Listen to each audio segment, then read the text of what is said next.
أعوذ بالله من الشيطان الرجيم. بسم الله الرحمن الرحيم.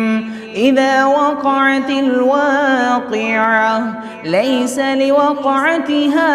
كاذبة خافضة رافعة إذا رجت الأرض رجا وبست الجبال بسا فكانت هباء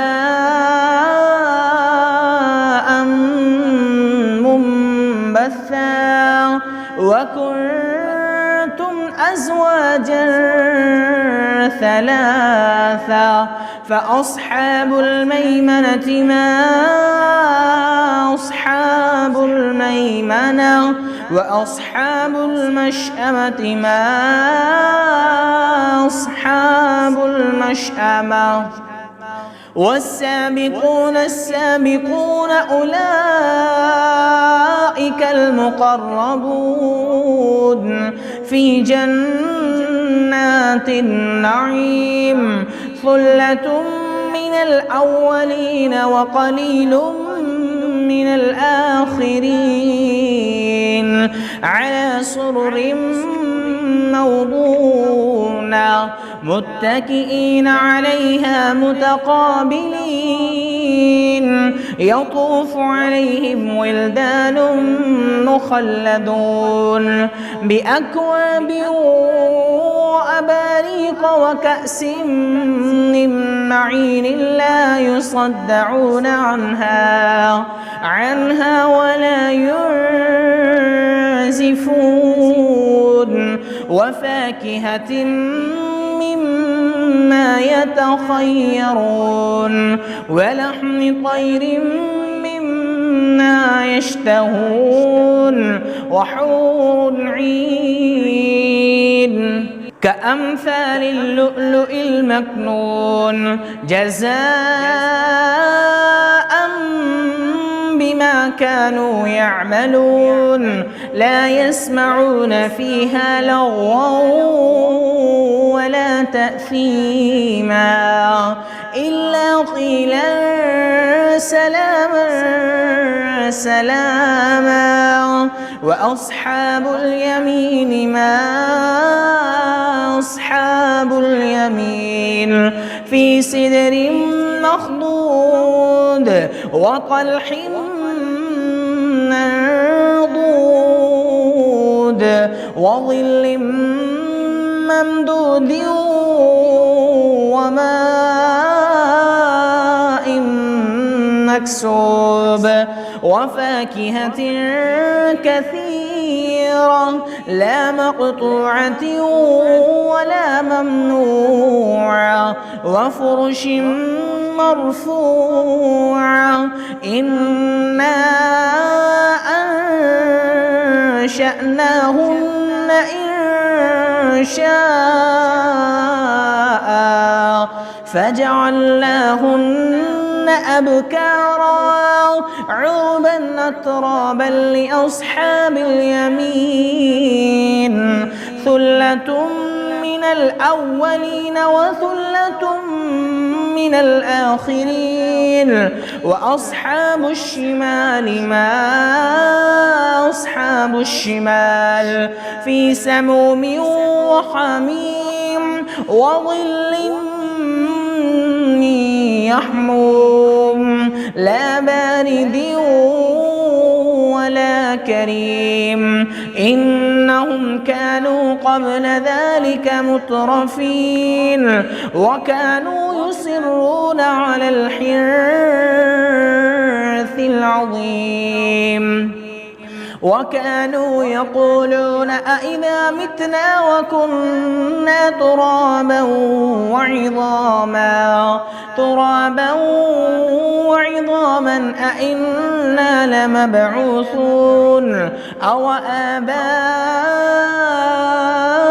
الأولون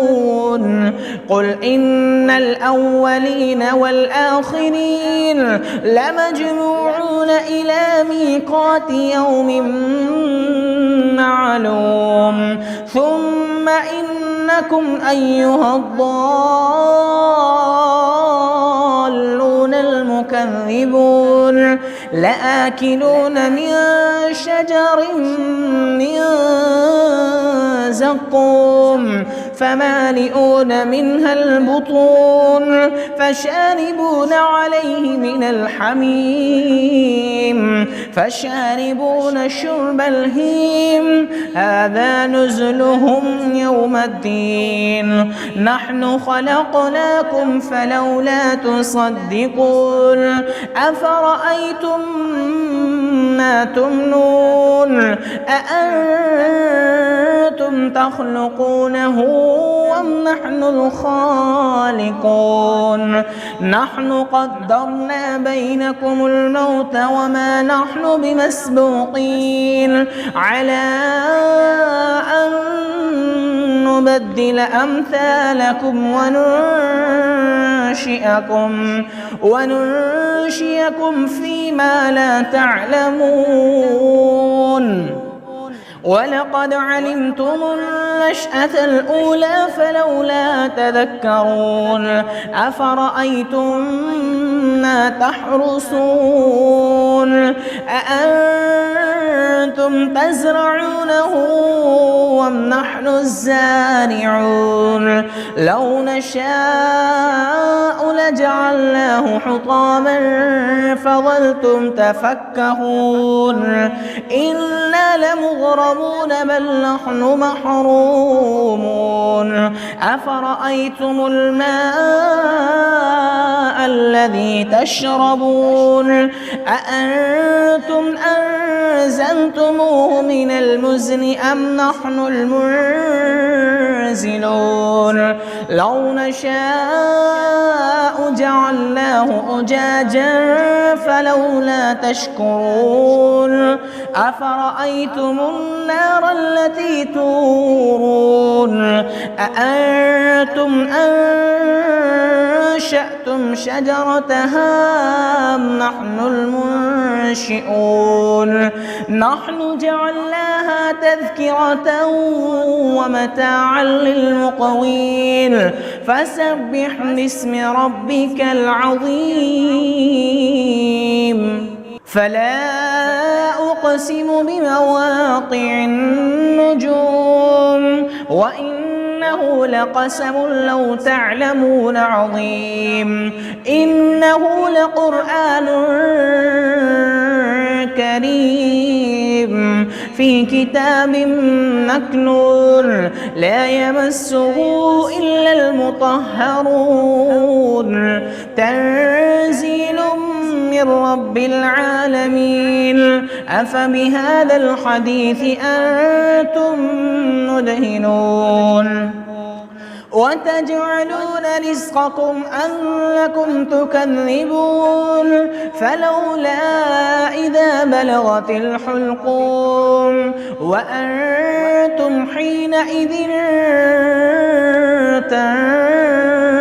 تنظرون ونحن أقرب إليه منكم ولكن لا تبصرون فلولا إن كنتم غير مدينين ترجعونها إن كنتم صادقين فأما إن كان من المقربين فروح وريحان وجنة نعيم وأما إن كان من أصحاب اليمين فسلام لك من أصحاب اليمين وأما إن كان من المكذبين الضالين فنزل من حميم وتصلية جحيم إن هذا لهو حق اليقين فسبح باسم ربك العظيم.